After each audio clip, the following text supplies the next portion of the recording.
Alright, welcome to Angles of Triangles. As you can tell, my voice is a little bit out of it, so I'll do my best to make sure you can understand me, and kind of go from there.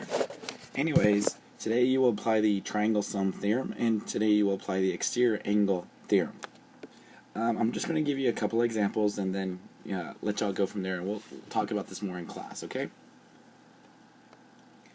So, first off, the triangle sum theorem is says the sum of measures of the angles of a triangle is 180 degrees. So in other words, if I have a triangle, angles A, B, and C add up to 180. There is the proof of that. You can see it takes quite a few lines, but it is doable. So let's look at an example, okay? So here's an example. And I want you to find the measurements of angles 1, 2, and 3. Okay, so the easy one is angle 2, because I know that 57 and 71 plus angle 2 will add up to 180, so I'll do that one first. So that one is 180, and then I add up the like terms, the two angles, and then I can subtract, and I find out the measurement of angle 2 is 52 degrees.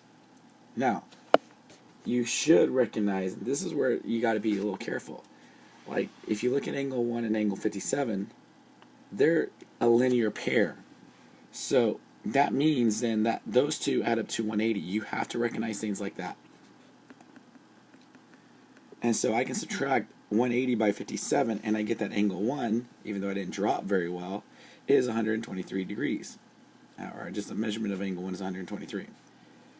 Then if I know that, then I can add the 28 and the 123 and try to find the angle 3 and subtract to get 29. So you can see, depending on how you approach things, these shouldn't be that hard, but you have to recognize certain things like vertical angles and linear pairs and things like that. Alright, so here's the exterior angle theorem. It says the measures of two angles. The measure of an exterior angle of a triangle is a measure of the two remote interior angles. In other words, the two angles that don't make up the that it isn't a part of add up to what that one is. Okay? And there is a pretty simple proof to that, to be honest, but I'm not going to worry about that. Also, there are some corollaries. Corollaries are a theorem with a proof that follows a direct result of another theorem.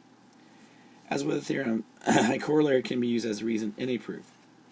And so here are some corollaries about the acute angles, about what you can add up to and stuff like that, about angles within a triangle. I'm going to go ahead and stop there because honestly my voice is like kind of dead, as y'all can tell, and it really hurts. But if y'all have any questions, feel free to ask. Hopefully I'll be able to see y'all the next day. Alright, thank you. Y'all take care.